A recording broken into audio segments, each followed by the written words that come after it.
Good morning, Destiny, and welcome to part 3 of DIM Loadouts, the Loadout Optimizer. We've talked about the basics, what everything is. We've talked about filtering and ordering, and we've talked about the lock element masterwork stuff. We are now going to start playing around with subclasses. So the subclass button sits down the bottom here. So I'm gonna kind of walk you through a specific build. I'm sure you've sort of seen it. If you haven't, I'll try and link to a good video of somebody building it in the comments, the description. So I'm going to do, I'm going to take the new osmiomancy gloves, and these basically, if you get it right, you can have Bleak Watcher followed by Cold Snap followed by Bleak Watcher pretty much permanently. In that build, you need a pretty good discipline though, otherwise it won't entirely maximize your setup. That's not entirely true. You can do some stuff with mods, but let's just talk about it. It's a grenade-based build, right? So I've moved that up to put that quite high, and I'm going to say, look, anything lower than 5, I don't want to know about it. And then I'm going to select the subclass, because if I'm not running stasis, that mod, is a massive mistake in terms of what we're going for. I need cold snap grenades. I nearly always go for healing rift, if I'm honest, and I am going to basically pick up the Bleak Watcher, and I mean there's a whole bunch of possibilities here. I'm going to go with Glacial Harvest. I mean frozen targets, we could, no, Glacial Harvest. So those two together, that obviously gives me 4 fragments, and I am going to build on that. I often take Whisper of Shards. I like Whisper of Change, especially on, well, it is a Warlock one, and then the tracky one is pretty good, actually, to be honest. And if we were going to put on some mods around shards being treated as wells, that'd be quite cool. Station shards go have an overshift. Oh, it doesn't really matter at this point. I mean, I'm not really doing the build here, so do you know what? I'm just going to put Durance and Conduction and apply those. And it will show you mobility is still turned off here. So I've got a T34 build here, T32 with those things. Recovery is nice and high. I've seen a few videos about whether 9 is better than 10 in terms of how quickly it starts recovery as opposed to how quickly it does the recovery. So I'm going to leave that on 9. I'm happy with that.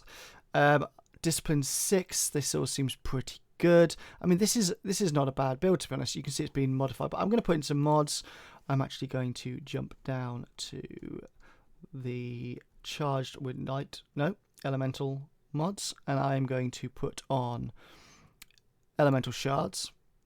Now, elemental shards can sit anywhere, and because I have a piece of armor here, this cold snap grenades, you'll see it's popped it in here to let you know where it's going.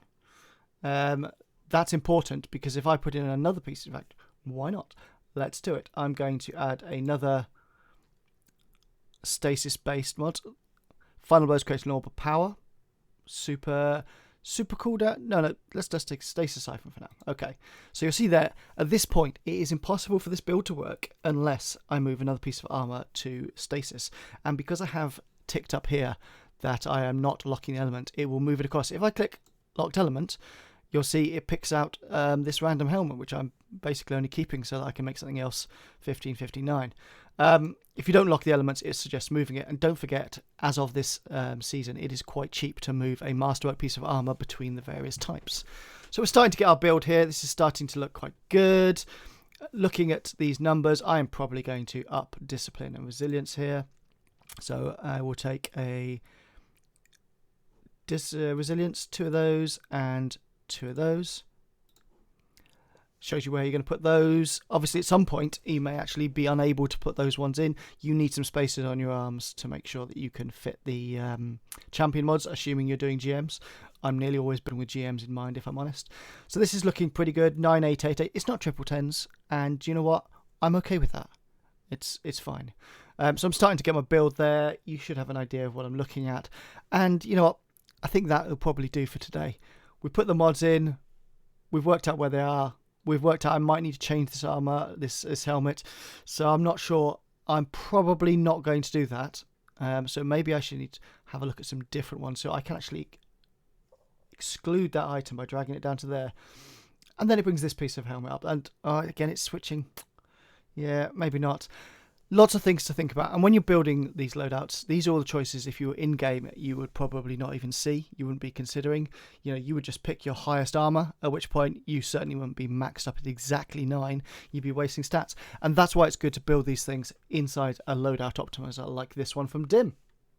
Hopefully you found this episode useful. Don't forget to tune in to part 4 coming soon.